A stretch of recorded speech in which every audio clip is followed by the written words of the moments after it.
This is a video I've been wanting to watch for a while now for two reasons. One, because I love me some Kingdom Hearts theories. I love theorizing about the story and where it's headed. And two, it's a Prodigy video, and Prodigy makes some very, very good Kingdom Hearts content, and I highly suggest you subscribe. Let's get into this Kingdom Hearts 4 theory that is apparently Kingdom insane. Hearts is a franchise filled with many mysteries, along with a rich and deep story. This story and this world has kept millions of fans engaged throughout each iteration of Kingdom Hearts, and Kingdom Hearts 4 is no exception. The story is in fact, crazy. One of the biggest mysteries in Kingdom Hearts, and more recent ones, has perhaps added itself another layer in Kingdom Hearts 4's trailer. Yeah, this that's girl, why right here. Some of you may not know her. That's why KH4 is so anticipated, because unlike Kingdom Hearts 3, which was also very anticipated, Kingdom Hearts 4 is starting a new arc. And this is the first time that we're seeing that in the series. So there's so many ways. There we go. There's so many ways that this can go. And with the things that we know so far, it makes it all the more interesting. May not know much about why she's important. Unlike the last video, it may be a little tricky to follow along without being caught up in Kingdom Hearts Union Cross, though maybe this theory can convince you it's worth catching up. But just as a brief reminder, spoiler alert, she's dead, or should be. It's so crazy that Union Cross and Dark Road have some of the best Kingdom Hearts stories, and they decided to put it on the mobile game. That is insane to me. But that gives me great hope for Kingdom Hearts 4 and the story moving forward, because we now know that they can make some very good plots. They can tell really, really great stories and get you really invested into these characters, which I don't want to get too much into that, but I do think that the character development and the attachment to the characters could have been stronger in everything leading up to 4, I would say. I don't think they were bad, but I don't think that I was personally invested in some of the characters that we were clearly supposed to be. In about 20 minutes or so of Strelitzia being introduced to the universe of Kingdom Hearts, she died, killed by darkness, and her death single-handedly would spark one of the biggest mysteries Kingdom Hearts has ever seen, about who murdered her. But that's not the mystery we're discussing today. Strelitzia is important because she was meant to be one of the Union leaders in Kingdom Hearts Union Cross. Right, but Ventus was instead, being Keyblade wielders picked by the Master of Masters and Foreteller Ava to keep the light alive leading into the future. But Strelitzia's plans as a Union leader were cut short by a much bigger plot started by the darkness. Yes. And I don't just mean the Heartless or the random dark beings we see throughout the Kingdom Hearts series. Well, I mean kind of, but I mean literal darkness, like a character who is the most powerful of all the darknesses and is the source of all darkness in the Kingdom Hearts universe. And this plot would directly lead into the Lost Masters arc we are beginning now with Kingdom Hearts 4. Which, speaking of, because Strelitzia is dead, it actually makes sense that she would appear in Quadratum. Sora is kinda dead, Strelitzia is super dead, and Quadratum is a sort of afterlife as far as we know. So her being there, as far as that logic goes, makes sense, right? Well, I have a theory about the purpose of Quadratum in Unreality. It's seen as kind of an afterworld. But I have this theory. I want to make a video about this, but I need to get all of my thoughts together. And it's going to be, I think that's going to have to be a more scripted video to make sure that all my thoughts are clear and articulated. But I have some ideas about this that I kind of want to discuss in detail. It wouldn't be Kingdom Hearts if that was all. There's actually a possibility Strelitzia is alive, meaning she possibly shouldn't be in Quadratum. And using this word a third time, because of Union Cross's finale, there is possibly two Strelitzias. Just bear with me. Just like there might possibly be two brains. Some pretty wacky concepts. But that's the fun of Kingdom Hearts. This whole series can be just as wacky as it can be serious, and if you love Kingdom Hearts and theories, make sure to subscribe to the channel. During the finale of Kingdom Hearts Union Cross, concepts are speculated about how data from characters who lived in Daybreak Town before the war may still exist, and this could include Strelitzia. Because data of these characters still exist, it is possible to port that data into a vessel. That makes me wonder, have we ever seen an instance where the data version of somebody exists along with real versions of people? It makes me think about Roxas a little bit, but I don't remember Roxas, like Data Roxas, ever existing. Was Data Roxas in the real world when Diz showed him Sora? I don't remember. That's a little hazy for me. And possibly bring these characters back. It was learned from Elren's Chirithy that a man in a black coat was seen walking about Daybreak Town, and that looks a lot like Strelitzia. Strelitzia. White coat who seems to be Strelitzia. It's worth noting. But people are also theorizing that to be Ava, because we don't know what Ava's hair color is. We don't know her hair color. Also, if we look at these, I gotta move my camera a little bit. If we look at the hair strands here for this person, it seems like their hair is a little short. Oh no. Hold on, wait a minute. Ah, that seems like Strelitzia, bro. That seems like it could be Strelitzia, bro. I don't know.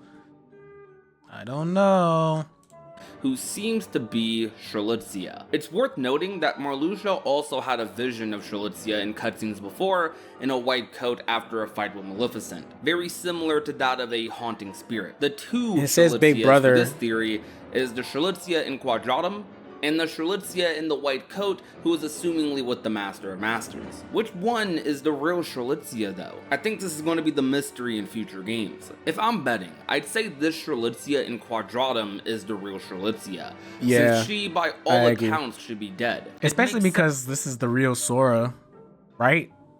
Maybe we don't even know that.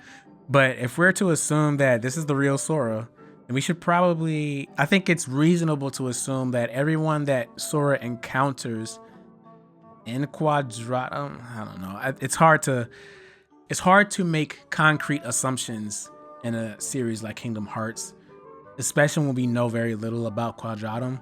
But I would imagine, since this is the real Sora, this would be the real Strelitzia. I'd imagine.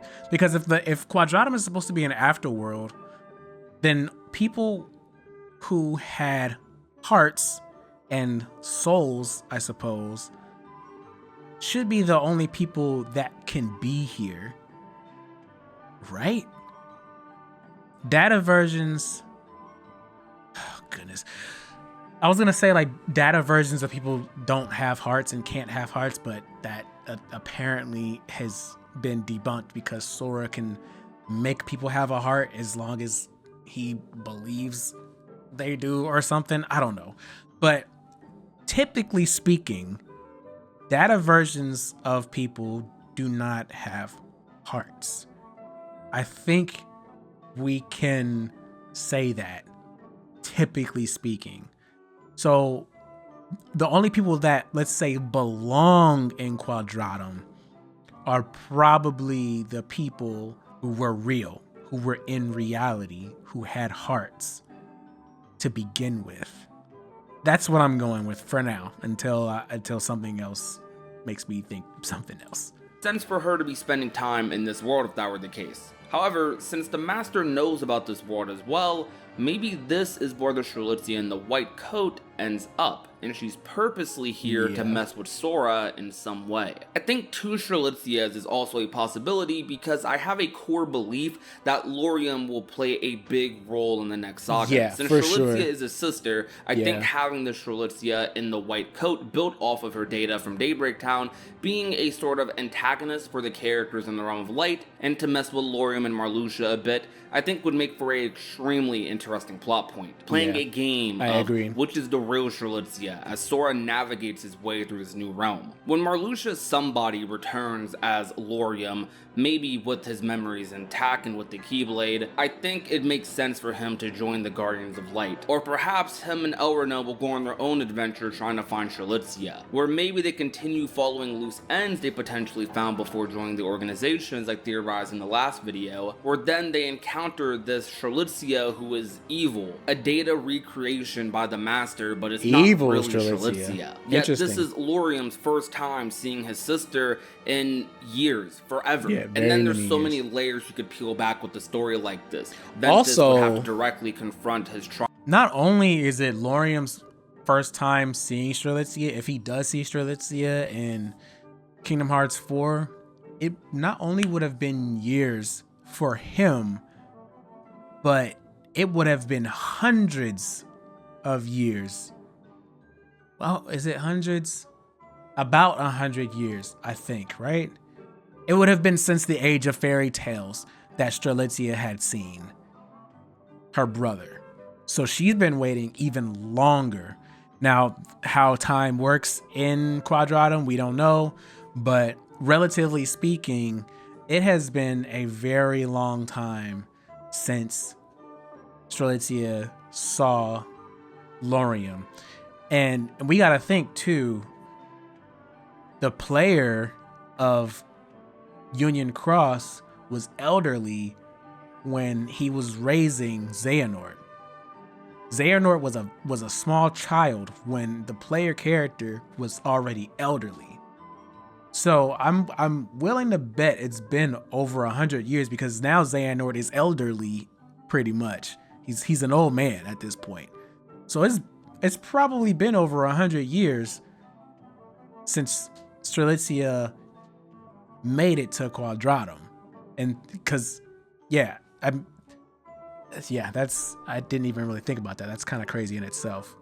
Trauma and guilt, largely because of his involvement in Strelitzia's death. This could also lead to the return of the Darknesses, which, even though the Lost Masters are going to be the antagonists for right now, I theorize the Darknesses are going to eventually become the true villains of this saga. And the Master's connection with them is a little unknown still, so whether he's a part of that or against that is yet to be seen. Similar to Union Cross, Strelitzia might be the character that really drives this plot forward. Even though she was only around for maybe 20 minutes, I'm assuming we're going to see a lot more than 20 minutes of her in Kingdom Hearts 4. I'm assuming she's going to be a big character in Quadratum, and she was the first character we saw in the trailer, interacting with a lot as the mysteries unfold. Even in those few moments we got of her before her demise, we saw a character with so much personality, and I would love to see that expanded upon as Sora interacts with her, as many other characters interact with her, whether it be in Quadratum or whether it's interacting with this other version of the character. It's a little unknown. That's a very interesting take on it, though. Like, there being some kind of evil version of Strelitzia. It could happen, and it could make sense because, like he was saying, having the influence of the Master of Masters on this data version of Strelitzia, anything goes, really. And like I said, it's been over 100 years. So she could draw any conclusions. She could develop her own intentions and her own motives for what she wants to happen. She might have even turned a little more ambiguous when it comes to her goals because of how she wants to be reunited with her brother. So, morally ambiguous. She might have become more morally ambiguous because of the fact that, one, it's been so long, and two, she really wants to be reunited with her brother. We think. I don't know if she's ever said that. She might not even care about her brother anymore. Who knows? Exactly she's been there, or if time even works in that way. Maybe time has no real value in that world. Yet the Master does seem to be in Kingdom Hearts 4's trailer, even though Nomura doesn't want to confirm it. But assuming that is, or believing that is, the last time we saw the Master was with the Strelitzia in the white coat. But if that is the case, then that would mean Sora is in a lot more of a dangerous position, even more dangerous than already being in this afterworld. This person showing him the ropes and pretending to be his friend could actually not be. I think either way, we get some really interesting stories out of this. And kind of rambling a bit and talking about how Nomura mentioned that other characters aren't really going to take as big of a role in Kingdom Hearts 4, mostly referencing to characters in the Birth by Sleep or Days trio. I've always talked about that and said how I find that a little weird or hard to believe in some instances, because even though Kingdom Hearts 4 is seen as this sort of I personally am done with the BBS trio. Personally, I guess I'll more so say Ventus and Terra, even though like Ventus and Terra didn't have a whole lot to do after BBS, but their importance, I'm kind of done with it. Those were two characters that I was saying that I didn't really feel much of a connection with. Aqua, yes. I would love to see more Aqua. I would love to see like Aqua training Kairi and all that. I would love to see that. Ventus and Terra, like I don't need to see them anymore. I'm not saying that they are bad characters. I'm just saying for me personally, I think that they've reached a point where I would consider their story complete, personally. Set for the Kingdom Hearts franchise, or sort of as this new arc, this new era for Kingdom Hearts. It can very much so be that, but we are definitely continuing a story that we've had previously, at least to a degree. Strelitzia being there directly implies that. Strelitzia having connections to characters like Lauriam, characters like Ventus, characters like Elrona, basically any Union Cross character. And see, that's the thing too. Ventus has direct connections to Strelitzia. So I could see Ventus having a part in this, for sure. I don't know how big of a part, but definitely a part. Wasn't Ventus the one that struck down Strelitzia too? I have to reconfirm that. I think he was the one that struck down Strelitzia when he was possessed by darkness. He didn't just do it out of his own will, but I think he was possessed by darkness and he struck down Strelitzia. I'm pretty sure that was Ventus. You have the Subject X plot line. There's a lot in the setup for Kingdom Hearts 4 that directly implies that we're going to be getting a lot of continuations from stories previous, from theories previous. So it would be kind of weird if they missed out on these potential stories, these potential interactions, potential plot points, and just kind of threw them all away just so they could focus more on Sora and Riku, which is going to happen anyways. Essentially, my line of thought is that for Kingdom Hearts 4, we're going to have basically most of the game being about Sora attempting to get out of Quadratum, and simultaneously there's going to be a plot building up in the Realm of Light side, where they're dealing with the return of the Foretellers, they're dealing with Luciu, they're dealing with this other Strelitzia, Lauriam comes back, his memories awaken, and I think a lot of the lore that we've come to know and love about Kingdom Hearts is going to be continued on that side of the fence. While Quadratum, Sora, Strelitzia here might be where we get introduced to a lot of new elements of Kingdom Hearts. I can see that. But I want to know, what are your thoughts about these two theories? If you haven't watched part 1 to this, where I talk about Lauriam's motivation to find his sister and where he ends up in the Kingdom Hearts timeline after the destination cutscene, go ahead and check it out right here. And remember to be nice, be safe, and take care, everyone. Prodigy doesn't have the song on the end of the videos anymore. I used to like that song. I think it was called Daydreamer or something like that. But, okay, so now that I think about it a little more, I can definitely see Ventus playing a bigger role in this, because we have the Foretellers and Lauriam involved, which is this huge reunion for people that were in Union Cross. So I could definitely see this being a story that continues the plot points from Union Cross, basically. Like Prodigy was saying, it makes a lot of sense for this to be something that continues that main plot on the Realm of Light side of things, and then in Quadratum, there are a lot of new things that are being introduced. I don't think that we could have a proper storyline about the Union Cross characters if Ventus is not involved in some way, because Ventus is a key point in this story, being the one who struck down Strelitzia. And he had all those memories come rushing back to him, realizing that he was the one. Correct me if I'm wrong on that, but I'm pretty sure it was Ventus that did that. It's been a while since I've looked at that story or watched that story, but I'm pretty sure it was Ventus. So it would be very strange to have this storyline continue if Ventus is not involved. Now, the whole idea about Strelitzia being evil is very interesting, because it could be very possible. After all these years of being stuck in this place, however time works here, I would imagine that it had been a long time that Strelitzia was stuck here, maybe thinking that Laurium had forgotten about her, maybe not even caring about Laurium, feeling betrayed by Ventus, feeling betrayed by her other friends of Union Cross. Why aren't they looking for me? Where is everyone? I'm with this strange person, the Master of Masters, which I don't know if they've met the Master of Masters. Have they? Do they know who the Master of Masters is? I'm sure they know of him, but I don't remember any scenes where they were directly in contact with the Master of Masters.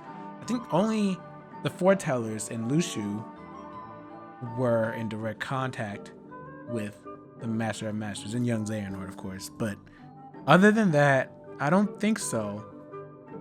So she almost knows nothing about the Master of Masters other than word of mouth, and then all of a sudden being introduced to the Master of Masters when they go to Quadratum. So the Master of Masters, we know how the Master of Masters can be when it comes to planting seeds in people's minds and making people feel as if they are entitled more or less to certain things. So I don't know. It does kind of make me look at Strelitzia a little differently here, because we really don't know her mindset right now, her intentions, and we don't know what she's feeling. I think that would be kind of interesting. I think that would be really interesting. I think that would be a cool spin on this, for Sora to have this person that he trusts, because Sora is very trusting, and for someone to take advantage of it. I don't know if we've ever really seen Sora be taken advantage of when it comes to his trust. I don't think. Have we seen Sora be backstabbed before? Like in a very dramatic way? We've seen moments like with Donald and Goofy leaving him for Riku, but I can't remember any moments where Sora trusted someone and then he finds out that he should not have. Hold on, let me do a quick look up. Yeah, I can't find anything about this. I don't think Sora was ever backstabbed by anybody like that. And you know what? I think Sora needs to be, because he is very trusting, and I think he's too trusting. And especially as he's getting older and experiencing more personalities and more people in different types of worlds, he's gonna have to learn that not everybody can be trusted. He's gonna have to learn that trust needs to be earned sometimes, if not all the time, you know. So I don't know. I like that idea. I like that idea a lot. I think I kind of want to see that. I think I do want to see that, but only time will tell. Great video. Prodigy, very great content creator when it comes to Kingdom Hearts content. Prodigy's been doing this for some years now, and the content has been very consistent and the quality has been consistently improving.